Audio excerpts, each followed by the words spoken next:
Ya, terakhir kali kita telah mempelajari tentang apa? Kita telah mempelajari tentang yang pertama itu mengenai Biblos Geneseos. Biblos Geneseos. Ya, kenapa disebut sebagai uh, kitab gitu ya? Matius 1 ayat 1. Kalau kita lihat di Matius 1 ayat 1 hanya dikatakan inilah silsilah Yesus Kristus anak Daud anak Abraham. Kan tetapi di dalam bahasa Inggrisnya dikatakan the book of gitu ya, the genealogy of Jesus Christ. Jadi satu lembar silsilah tersebut, daftar silsilah tersebut dikatakan sebuah buku. Kenapa? Karena merupakan sejarah yang sangat panjang, antara atau dari Abraham sampai kepada Yesus Kristus. Abraham ini dia lahir tahun 2166 sebelum Masehi. Kemudian Yesus Kristus lahirnya 4 SM. Sehingga dari Abraham sampai Yesus Kristus merupakan sejarah sekitar 2162 tahun. Jadi ini merupakan sejarah yang sangat panjang, makanya dikatakan sebuah buku. Untuk silsilah Yesus Kristus, Matius 1 ayat 17, ada tiga periode. Tiga periode. Yang pertama itu dari Abraham sampai kepada Daud atau Raja Daud. Kemudian yang kedua itu dari Daud sampai kepada pembuangan ke Babel. Ya. Kemudian dari pembuangan ke Babel sampai kepada Yesus Kristus. Nah, masing-masing di sini ada 14 generasi. Di sini pun ada 14 generasi, ada 14 generasi. Kenapa dikatakan sebuah buku? Kalau kita lihat mengenai periode pertama ini, periode pertama dibahas di buku Sejarah Perusahaan yang ketiga. Ini yang sedang kita bahas. Kemudian fase yang kedua itu dibahas di seri Sejarah Perusahaan yang keempat. Dan periode ketiga itu dibahas di seri Sejarah Perusahaan yang kelima. Maksudnya apa? Maksudnya suatu keinginan atau intens dari maksud dari penulis kitab Matius hendak menyatakan bahwa silsilah Yesus Kristus dari Abraham sampai kepada Yesus Kristus ini merupakan rangkuman dari perjanjian lama. Dan perjanjian lama ini, sejarah yang panjang ini, jika di breakdown satu persatu tokoh-tokoh tersebut, maka kita akan menemukan the book of the genealogy, Biblos Geneseos. Ini yang bisa terjadi. Itu sebabnya Pendeta Abraham IV mengenai silsilah Yesus Kristus yang cuma satu lembar dalam Alkitab, itu menjadi 3 buku. Menjadi 3 buku. Buku seri pertama, seri ketiga, seri keempat, dan seri kelima. Oke, nah ini. Kemudian kita juga telah melihat bersama-sama mengenai kita telah melihat karakteristiknya ya. Karakteristiknya tentang kenapa angka 14 gitu ya. Jadi itu kalau kita lihat dari angka 464 ini dot atau kita kenal sebagai Daud. Jadi kalau Daud angka, jadi alfabetnya orang Ibrani selalu memberikan nilai kepada setiap alfabet. Dan alfabet dari Dalet ini ada Dalet di sini, gitu ya. Ini dot. Jadi 464 sehingga totalnya menjadi 14. Nah, itu sebabnya ketika orang Yahudi membaca Matius 1 ayat yang ke-17 muncul angka 14, di dalam pikiran mereka, dalam kepala mereka langsung teringat kepada Daud. Angka 14 itu langsung menunjuk kepada Daud. Sehingga mereka ketika mendengarkan Abraham, mereka langsung memberikan perhatian kan? Abraham, inilah silsilah Yesus, inilah buku Biblos Genesis Yesus Kristo, hueu Daud, hueu Abraham. Nah, ketika mereka mendengar itu, mereka langsung, siapa ini Yesus Kristus? Katanya dia anak dari atau keturunan dari Abraham dan Daud. Dua sosok yang sangat-sangat terkenal. Oke. Apalagi di ayat 17 muncul 14. Ya. Menuju kepada Daud dan juga memiliki makna double perfection. Kesempurnaan ganda. Ya, kita bisa lihat kan kenapa itu dibahas juga. Jadi dari bulan sabit menjadi bulan yang terang, full moon, gitu ya. Kemudian ini dari full moon ke sabit. Jadi dari satu terang menjadi terang yang luar biasa di zaman Daud, masa kejayaan penciptaan bangsa Israel. Tetapi di zamannya Daud, setelah Daud ini dia memerintah di Yerusalem, dikatakan Daud memperanakan Salomo dari istri Uria. Nah, inilah mulai kejatuhan. Ketika kejayaan Israel itu mulai jatuh sampai dibuang ke Babel, jatuh total, ya, kehancuran total. Jadi periode kedua menggambarkan tentang peristiwa kejatuhan. Tetapi tidak berhenti di situ. Allah bekerja dan mengembalikan umat Israel dari pembuangan ke Babel ke Yerusalem sampai Yesus datang sebagai terang yang bersinar terang, yang bercahaya. Ini dari bulan sabit ke bulan yang terang lagi. Pemulihan, menggambarkan pemulihan. Sehingga 14 ini menunjukkan double perfection. Ya, bagaimana pekerjaan Tuhan itu, janji Tuhan itu sempurna. Dia tidak membiarkan umat Israel itu jatuh, dia tidak membiarkan manusia itu jatuh, tetapi dia merencanakan pemulihan. Sama misalnya dalam keluarga, ketika ada masalah terjadi, apakah kita akan biarkan itu terjadi? Tentu kita akan apa? Kita akan merencanakan gimana supaya bisa pulih kembali. Ketika dalam bisnis keluarga misalnya, pasti merencanakan gimana supaya bisa pulih lagi. Makanya meskipun orang jatuh 7 kali, dia akan bangkit. Gitu ya. Dia akan bangkit lagi. Oke? Kita udah belajar mengenai hal ini. Saya lupa ini poin yang keberapa ya?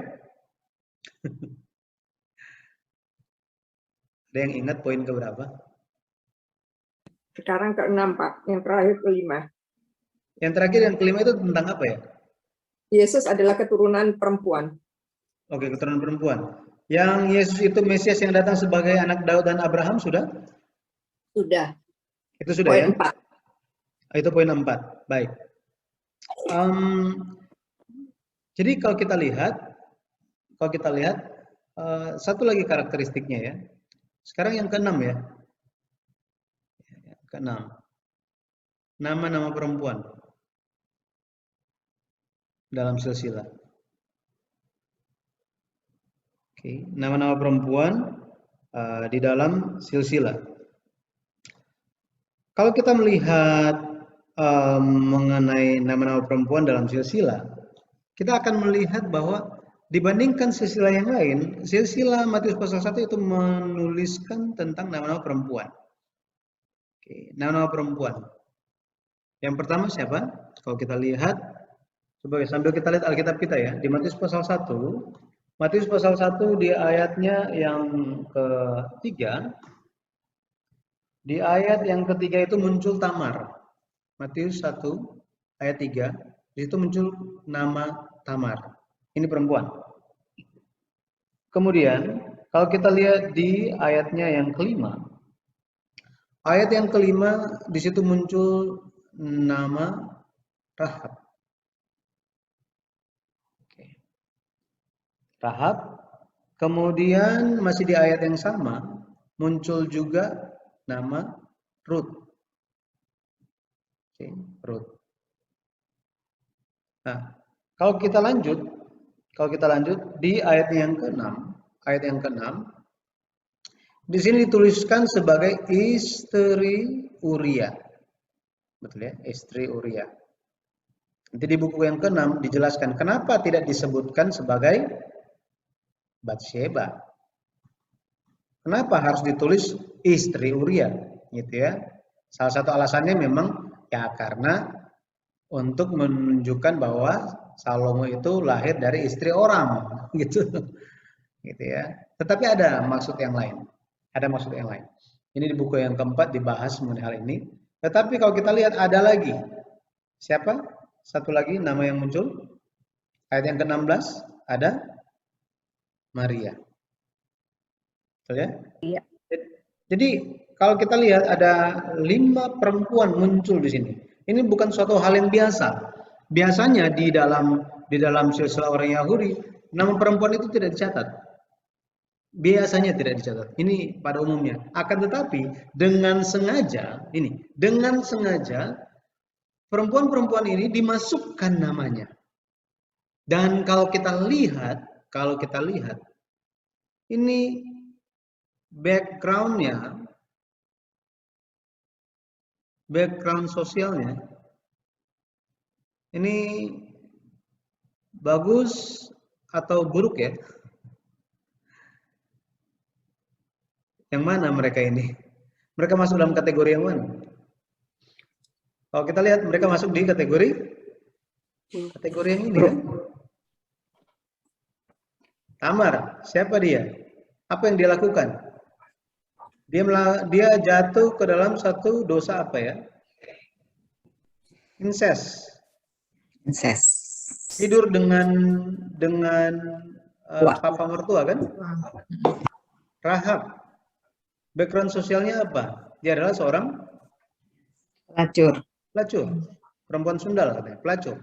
Pelacur ini ekspresi kalau lihat artinya itu adalah seseorang yang menjual tubuhnya untuk mendapatkan uang. Seperti itu ekspresi pelacur.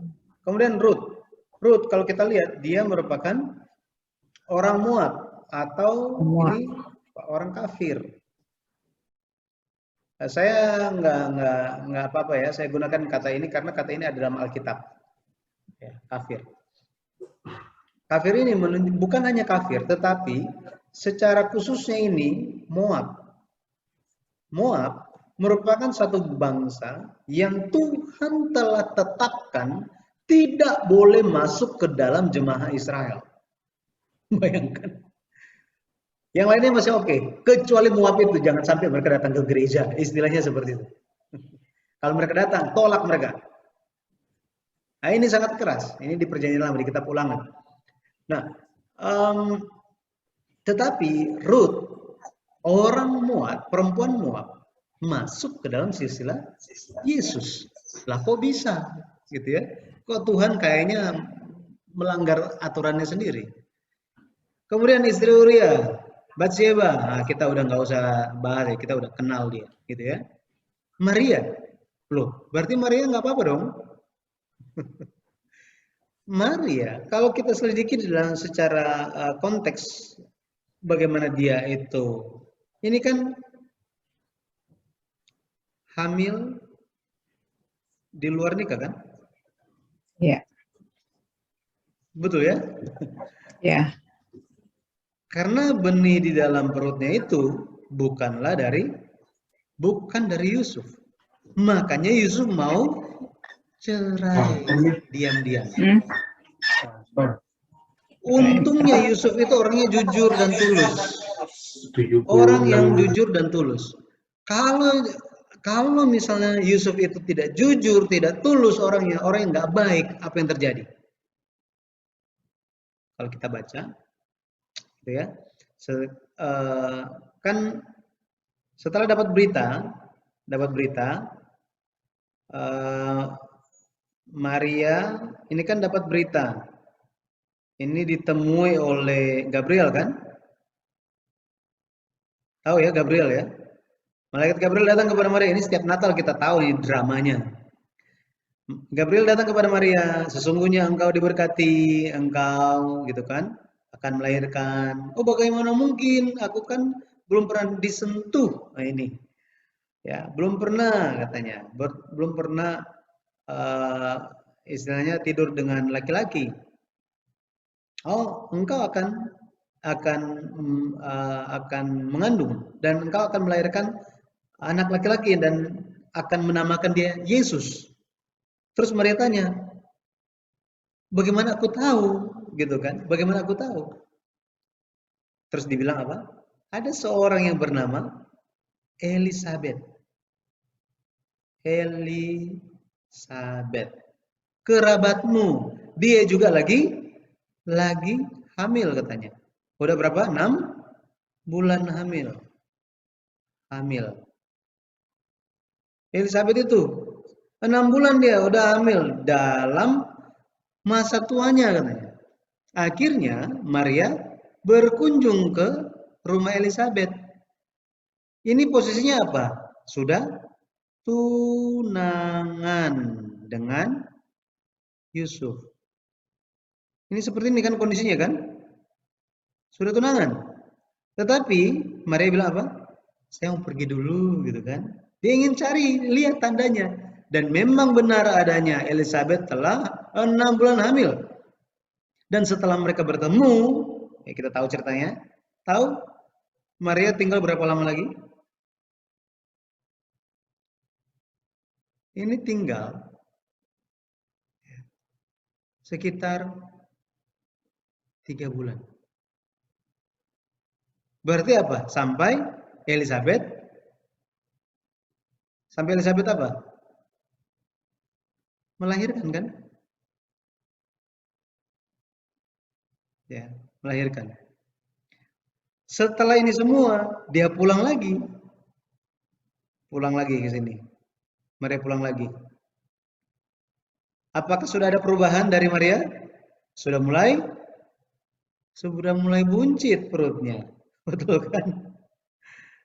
Nah, Yusuf mulai apa? Mulai aduh tapi saya mau kasih tahu ke orang umum nanti nggak usah bisa dilempari batu sampai mati. Jadi apa yang harus saya lakukan ya? Apa yang harus saya lakukan?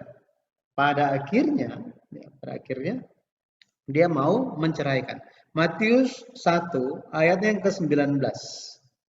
Matius 1 ayat yang ke-19 dikatakan karena Yusuf suaminya seorang yang tulus hati dan tidak mau mencemarkan nama istrinya di muka umum, ia bermaksud menceraikannya dengan diam-diam. Nanti referensinya bisa lihat di kitab Lukas. Ya, Lukas itu bisa dilihat di kitab Lukas 1 ayat 36. Oke, ini. Lukas 1 ayat 36. Ini ada ceritanya yang 6 bulan hamil. Kemudian ayat ini Lukas 1 ayat 56. 3 bulan baru dia pulang. Ya, jadi ceritanya di kitab Lukas ini terlebih dahulu ya, Gabriel datang kepada Maria, kemudian udah kasih tahu, kemudian dikasih tahu tandanya, dia pergilah ketemu dengan Elizabeth. Dia tinggal bersama Elizabeth 3 bulan lamanya, setelah itu dia pulang dan jadilah peristiwa Matius 1 ayat 19 yang tadi kita baca. Nah, seperti ini. Jadi Maria jika dia ketahuan, jika Yusuf kasih tahu, waduh, bisa dilempari batu sampai mati.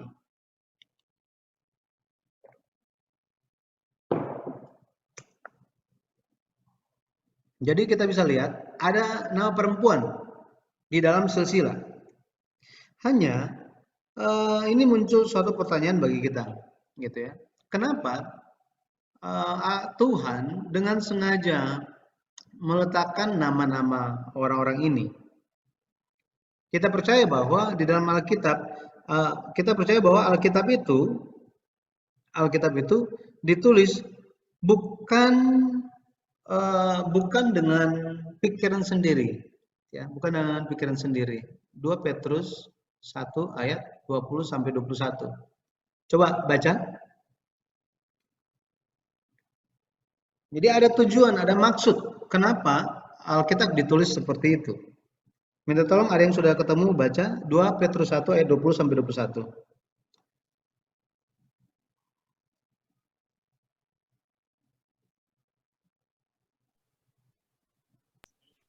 2 Petrus 1 ayat Ya. 20 ya Pak. Ya, 20 dan 21. Ya, yang terutama harus kamu ketahui ialah bahwa nubuat-nubuat dalam kitab suci tidak boleh ditafsirkan menurut kehendak sendiri. 21, sebab tidak pernah nubuat dihasilkan oleh kehendak manusia, tetapi oleh dorongan Roh Kudus, orang-orang berbicara atas nama Allah.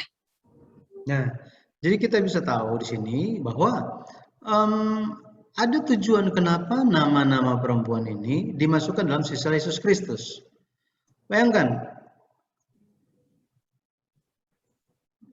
kalau kita lihat gitu ya, kalau kita lihat mengenai Tamar, Rahab, Rut, istri Uria, gitu ya. Maria masih oke lah, masih bisa diterima. Tetapi 4 perempuan ini,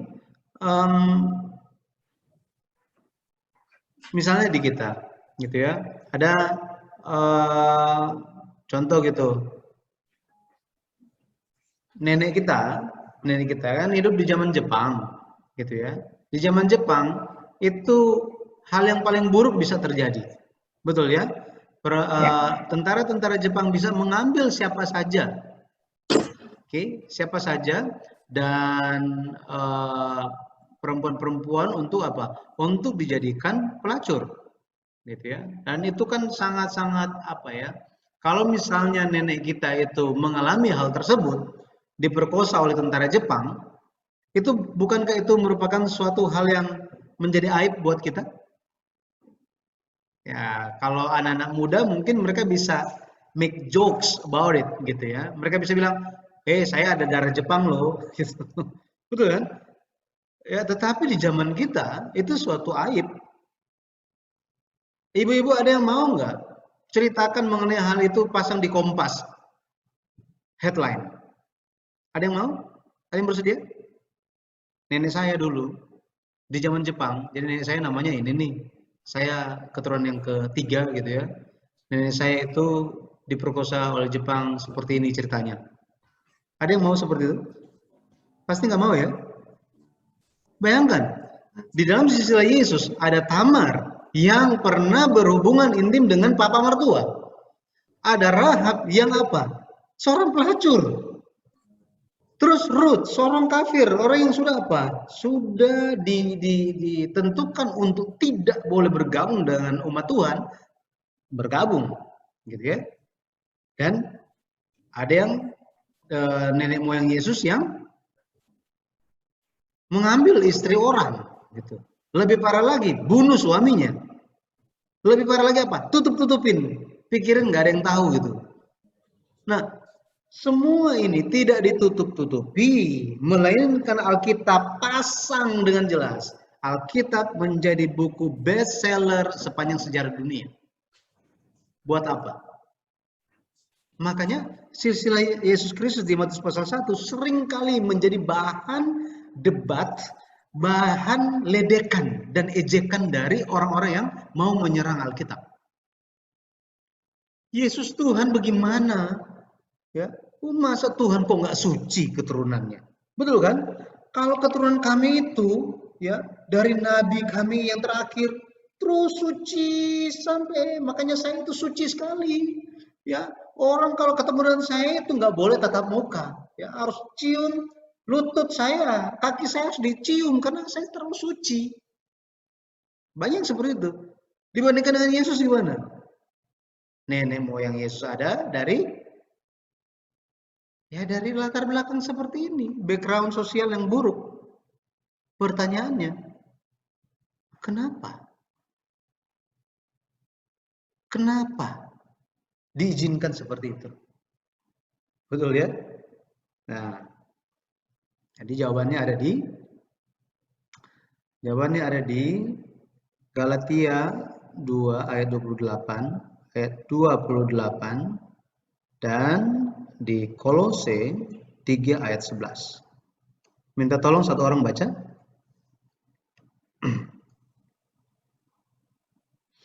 Galatia 2 ayat 28.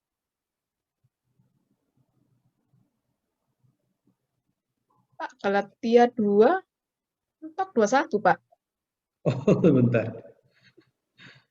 Galatia. Bentar, saya salahin. Bentar ya.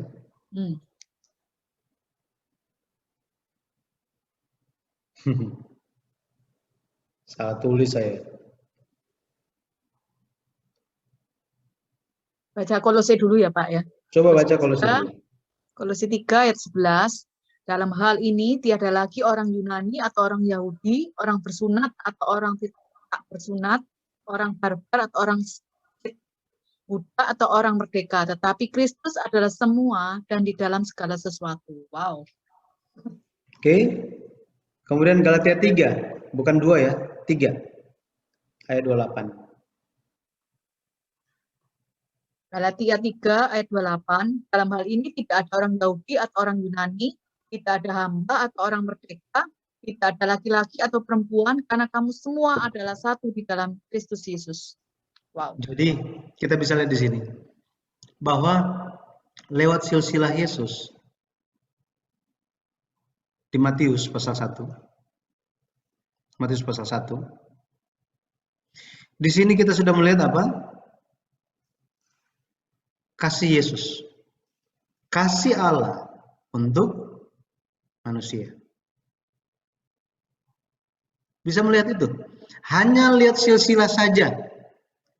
Bahkan kita belum buka Yohanes 3 ayat 16. Hanya lihat silsilah Matius saja. Kita bisa melihat kasih Allah kepada manusia. Jika Tuhan bisa mengasihi Tamar, mengasihi Rahab, mengasihi Rut, mengasihi istri Uria itu, ya kan? Dengan latar belakang sosial mereka yang nggak bagus, berarti apa? Berarti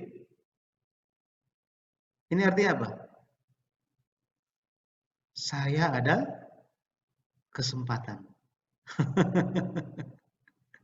Betul ya? Berarti untuk kita pun kasih Tuhan itu terbuka lebar. Makanya kita perlu senantiasa bersyukur kepada Tuhan karena kasih-Nya yang begitu besar untuk kita. Ini yang perlu kita syukuri, bahwa kasih Allah yang begitu besar ini tersembunyi di dalam apa? Di dalam silsilah. Banyak orang melihat silsilah itu suatu hal yang membosankan, akan tetapi kita bisa menemukan kasih Tuhan di dalam silsilah. Makanya dikatakan apa? Tidak ada lagi laki-laki, tidak ada lagi perempuan, nggak ada lagi orang Yunani, orang Yahudi, budak, orang merdeka. Tetapi apa? Semua satu di dalam Kristus Yesus. Ini suatu hal yang luar biasa bagi kita.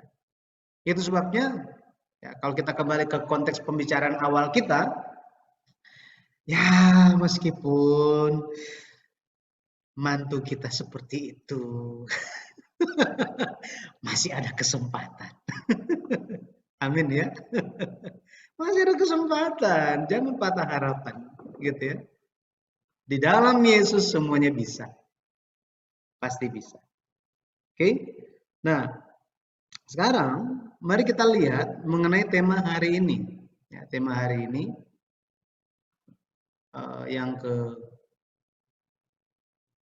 ini bagian yang kedua sebenarnya. Kan yang pertama itu tentang karakteristik Matius pasal 1 kan? Ya. Nah, yang kedua ini mengenai tersambungnya silsilah. Tersambungnya dua silsilah. Kalau kita lihat silsilah Yesus itu dicatat di dua tempat, itu di kitab Matius 1 pasal 1 dan Lukas pasal 3. Gitu ya. Ada beberapa perbedaan antara kedua silsilah ini. Ada perbedaannya. Sebentar. Kalau kita buat di dalam tabel gitu ya. Nah, sebentar. Jadi kalau kita bikin tabel gitu.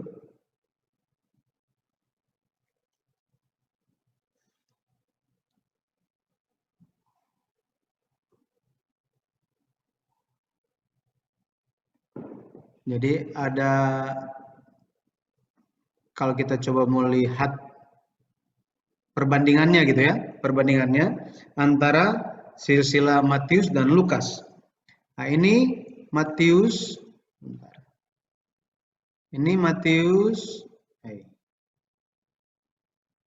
Nah,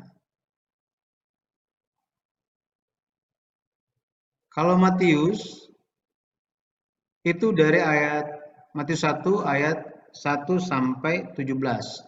Sementara kitab Lukas itu dari kitab Lukas pasal 3 ayat 23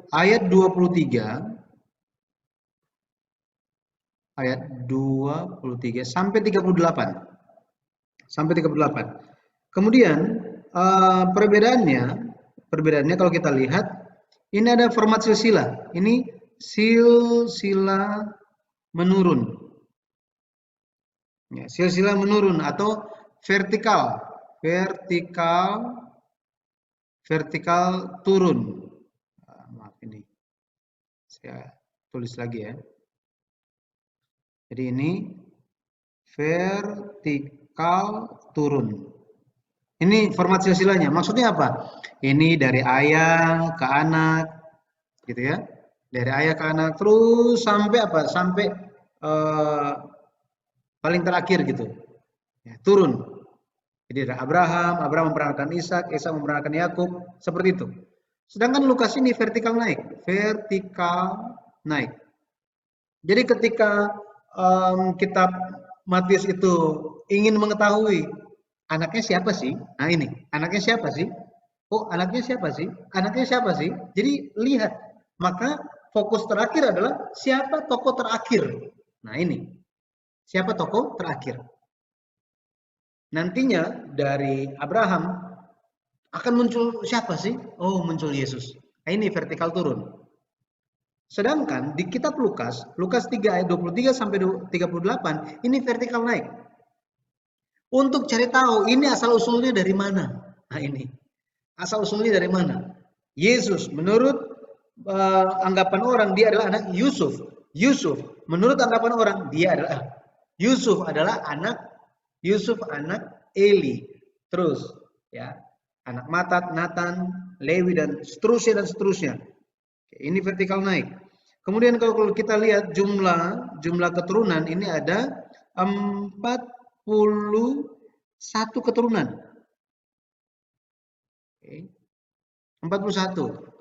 Nah, memang Alkitab tulis itu sebagai 42. Ya, tapi nanti ya, kita bisa paham yang 42 ini bicara mengenai siapa? Itu mengenai orang yang menjadi milik Kristus, dialah menjadi keturunan Abraham, gitu ya. Tetapi di kitab Lukas itu ada 77 keturunan.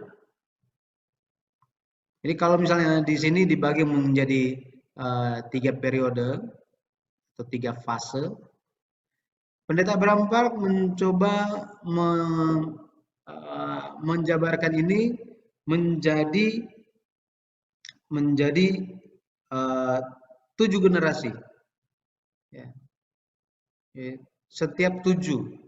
Ini kan 14 berarti ini 11 generasi. Oke. Ini supaya dapat ini aja gambaran. Terus ini merupakan sejarah 2000 tahun. Ya, sejarah 2000 tahun. Kalau ini sejarah 4000 tahun.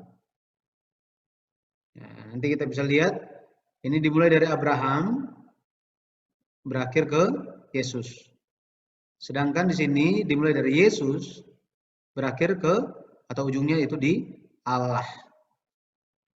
Ya. Kemudian di sini ada 5 nama perempuan. Di sini nggak ada. Ya, di sini nggak ada. Oke, nggak ada di sini. Di Lukas nggak ada. Kemudian terakhir, kalau kita lihat Matius ini dikenal sebagai silsilah atau garis keturunan Yusuf. Dan Lukas merupakan garis keturunan Maria.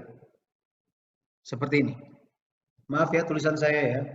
Ini yang penting masih bisa mengerti, itu aja.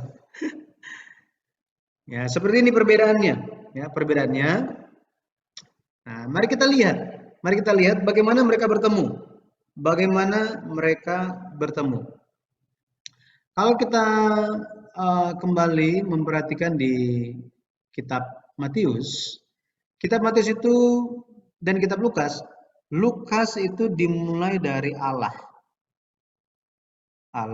kemudian dikatakan Adam, karena Adam ini anak Allah kan, terus ditulis terus sampai kepada ada Abraham juga kan, jadi ada Nuh, ada Abraham. Kita lanjut terus ini sampai kepada Daud. Nah, Daud terpisahnya di sini. Terpisahnya di sini. Di kitab Lukas, jadi di sini kitab Lukas ya, Lukas. Ini kitab Lukas, sini kitab Matius. Kita coba bagi begini aja, Matius. Jadi sebelah kiri ini Matius, sebelah kanan itu Lukas. Secara khususnya di kitab Matius itu dicatat mengenai Salomo. Tetapi kitab Lukas mencatat Nathan. Nathan. Nah, benar, coba kita lihat ya. Kita lihat Matius 1 ayatnya yang ke-6 dikatakan, Isai memperankan Raja Daud, Daud memperankan Salomo. Betul ya? Sekarang kita lihat di kitab Lukas. Lukas pasal 3. Coba kita lihat. Lukas pasal 3 ayatnya yang ke-31. Ini Matius 1 ayat tadi berapa ayat? 6 ya. Kemudian sini Lukas 3 ayat 31. Di situ dikatakan siapa? Nathan. Anak Melea. Ingat ini anaknya siapa sih? Anaknya siapa? Ke atas gitu ya. Oh, ini anak Melea. Melea ini anaknya siapa? Anak Mina. Anak Matata. Anak Nathan. Nathan ini adalah anak Daud. Nah, seperti ini. Oke. Salomo dia adalah anak yang keempat sebenarnya. Anak yang keempat. Dia adalah anak yang keempat. Nathan ini adalah anak yang ketiga. Anak ketiga dari Daud. Coba kita lihat. Kita lihat di 1 Tawarik pasal 3. 1 Tawarik pasal 3. Oke. 1 Tawarik pasal 3 ayatnya yang kelima. Ayat yang kelima. 1 Tawarik 3 ayat yang kelima. Saya baca. Inilah yang lahir bagi dia di Yerusalem. Simea, Sobab, Nathan, dan Salomo. Nah, bisa lihat di sini ya. Jadi terbagi. Silsilah terbagi di Daud. Kemudian Salomo, setelah Salomo itu nanti ada Rehabeam. Terus gitu ya, terus sampai kepada siapa? Sampai muncul seseorang namanya Yakub. Ya, bentar ya. Seseorang yang bernama Yakub. Dan Yakub ini adalah ayahnya Yusuf. Ini Matius 1 ayat 16. Nah, sedangkan kalau kita lihat Nathan, kemudian sini ada siapa? Ada?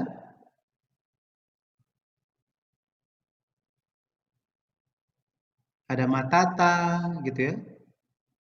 Matata. Terus munculnya siapa di sini? Munculnya Heli. Ya. Heli atau Eli. Gitu ya, Eli. Saya pakai Indonesia aja ya. Eli. Sini di Lukas 3 ayat yang ke-23. Dan Eli ini mendapatkan anak namanya Yusuf. Bisa lihat di sini ya. Ini dibahas oleh pendeta, kalau ada yang ikut proklaim, pendeta Philip Lee membahas mengenai hal ini. Kenapa? Jadi menurut anggapan orang, di sini ada kata, kalau lihat semua ini, itu ada di awal itu ada tambahan anak siapa, anak siapa, anak siapa, anak siapa. Tetapi secara khususnya, jadi itu ada istilah namanya to. Ini ya, to. Ini bentuk kepemilikan. Jadi kita bisa tahu ini datang dari siapa. Ini anaknya siapa gitu. Semua di dalam Lukas pasal 3 ini, Lukas pasal 3 semua ada muncul kata tohu ini kecuali Yusuf, nggak ada. Jadi muncullah atau ditulislah dalam bentuk apa? Ayat 23 coba kita lihat. Ketika Yesus memulai pekerjaannya, ia berumur kira-kira 30 tahun dan menurut anggapan orang, nah ini, menurut anggapan orang, ia adalah anak Yusuf, anak Eli. Ini anak Eli. Yusuf anak Eli. Di sini kita bisa lihat, oh ternyata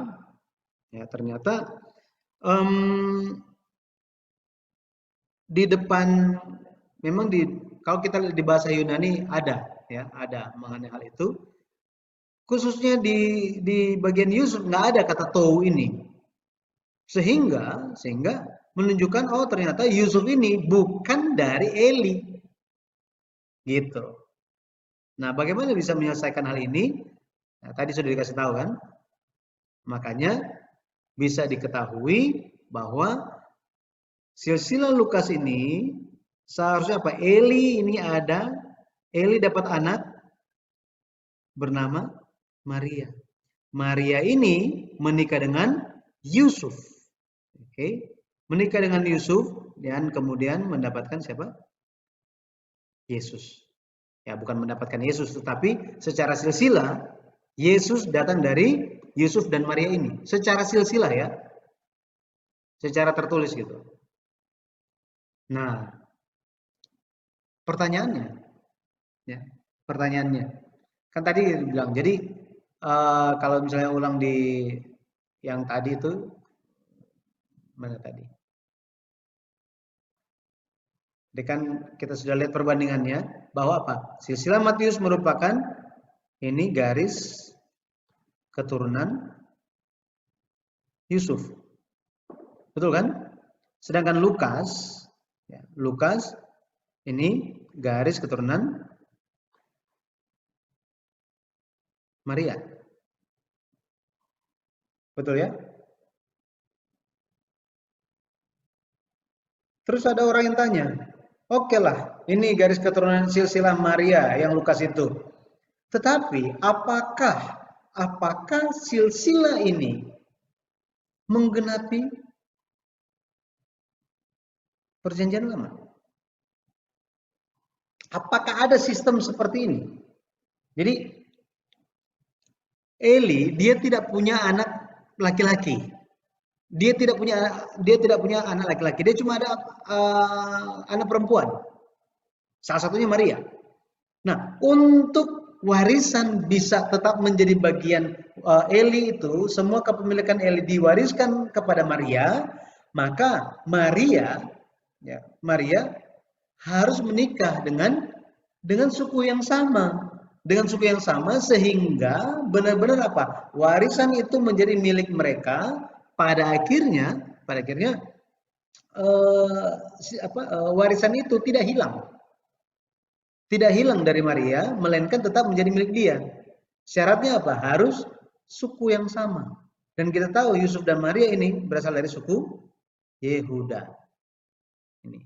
Jadi secara kenapa? Karena di dalam silsilah itu nggak ada yang misalnya laki-laki memperankan laki-laki kan? Biasanya begini kan?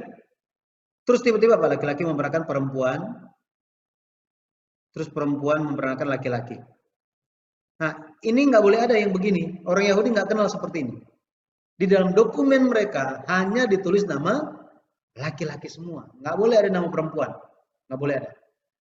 Makanya di dalam silsilah Lukas pasal 3, dengan sangat teliti, Lukas telah menjabarkan dan dia lihat apa? Dia lihat secara legal, secara hukum, Yusuf adalah anak dari Eli. Secara hukum. Tetapi kita Matius melihat Yusuf secara daging, secara darah daging, itu adalah anak dari Yakub. Mengerti sampai di sini? Mana mungkin di sini ada yang punya dua papa enggak? Papa saya cuma satu, namanya Yusuf Lengkong. Nggak ada yang lain, gitu ya. Karena memang cuma boleh satu kan. Tetapi, gitu ya. Sama seperti itu mengenai Yusuf, papa dia sebenarnya adalah Yakub. Akan tetapi secara hukum dia juga merupakan anak dari Eli karena dia sudah menikah dengan Maria. Nah, begini. Apakah ini menggenapi perjanjian lama? Kembali lagi, itu pertanyaannya kan? Apakah ini hanya mengada-ada dibuat-buat saja silsilah ini? Nah, kalau kita lihat di dalam Alkitab, Lukas 24 ayat 27, ayat 44, kemudian Yohanes 5 ayat 39, gitu ya. Di sini semua berbicara bahwa apa? Mengenai Yesus. Jadi perjanjian lama, kitab-kitab suci bersaksi tentang Yesus. Sini, kitab-kitab suci bersaksi tentang Yesus. Itu sebabnya mengenai silsilah Yesus seperti ini, yang di kitab Lukas, ini sudah ada aturan mainnya, sudah ada hukumnya di perjanjian lama. Dan Yesus menggenapi hal ini. Ini dikenal sebagai apa? Hukum anak perempuan Zelafehat. Nah, ini. Isi hukum ini seperti apa sih? Isi hukumnya, kalau kita lihat, ini Zelafehat, dia punya anak. Ada 5 anaknya. Ini perempuan semua. Ini ceritanya. Jadi, semua perempuan. Kalau kita baca di kitab Bilangan, ini ada ceritanya. Bilangan, nanti Ibu baca aja. Bilangan 27. Ada ini. Kemudian di pasal 36 juga dicatat. Nah, saya ceritain aja ya. Jadi Zelafehat ini punya anak perempuan. Kemudian Zelafehat ini dia mati. Oke, dia mati. Waktu itu dimulailah pembagian tanah Kanaan. Anak-anak Zelafehat ini perempuan semua. Mereka datang kepada Musa. Jadi mereka datang kepada Musa. Musa, papa kami sudah mati.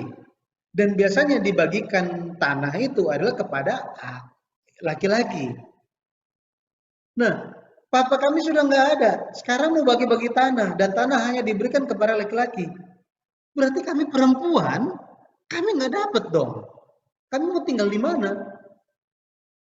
Sekali lagi. Jadi seharusnya Zelafehat ini diberikan warisan. Warisan. Tanah. Oke, pembagian tanah Kanaan. Diberikan kepada Zelafehat. Tetapi Zelafehatnya sudah nggak ada, ini sudah mati. Cuma ada anak perempuan. Dan peraturannya, perempuan nggak dapat warisan. Jadi gimana? Musa, nanti ketika kita masuk ke tanah Kanaan, kita mau tinggal di mana? Nah, apa yang terjadi kepada Musa? Musa pusing. Musa pusing, dia nggak pernah pikir mengenai hal ini. Oh iya benar juga ya. Papa mereka sudah nggak ada. Ini ada 5 orang anak-anaknya Zelafehat. Zelafehatnya sudah nggak ada. Ini nanti mereka semua sudah dapat bagian, terus mereka ini bagaimana? Mau tinggal di mana mereka? Pusing dia. Akhirnya Musa datang kepada Tuhan dan Musa tanya, Tuhan ada kasus seperti ini, bagaimana? Nah, Tuhan kasih solusi.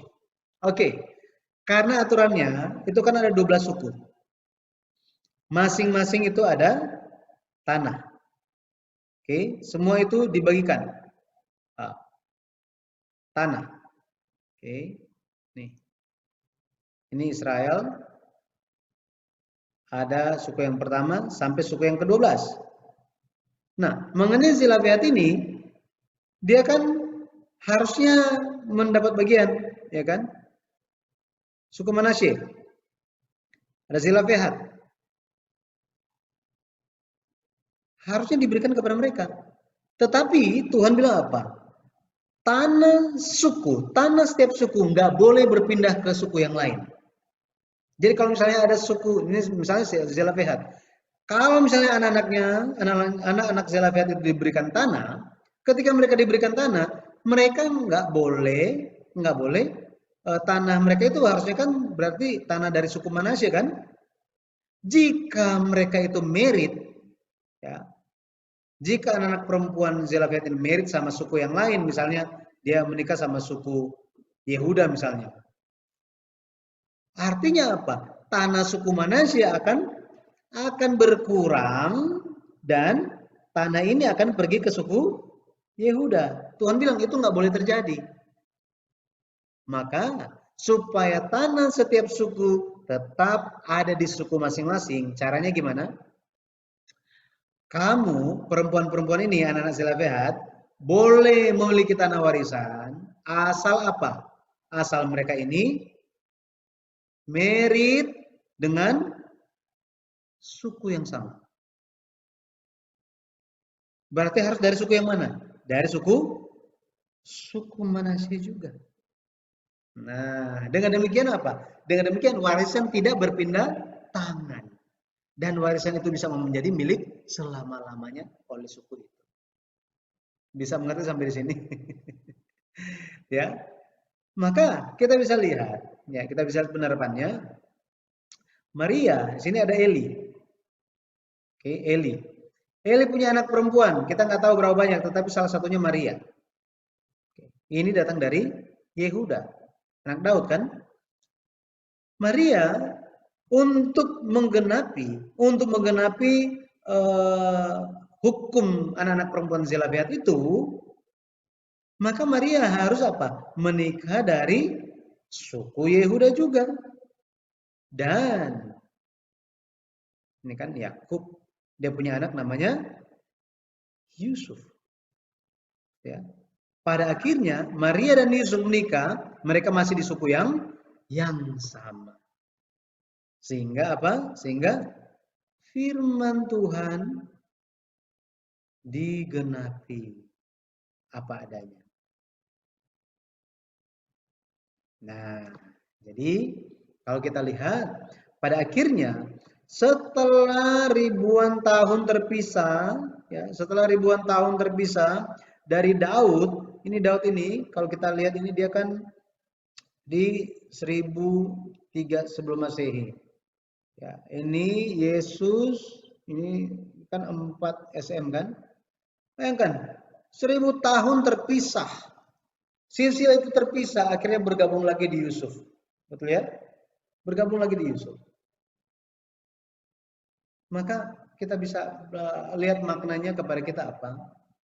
Maknanya, ya, Tuhan perlu orang yang tulus dan mau berkorban untuk menggenapi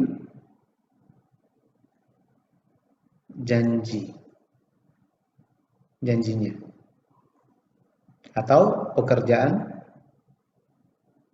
penebusan. Tanpa orang-orang yang mau berkorban, kehendak Tuhan tidak akan digenapi.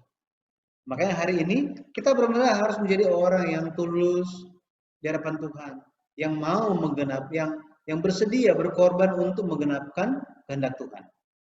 Itu sebabnya kita perlu kita alami hal-hal yang mungkin tidak seperti yang kita harapkan. Betul ya? Kita mengharapkannya seperti apa, tetapi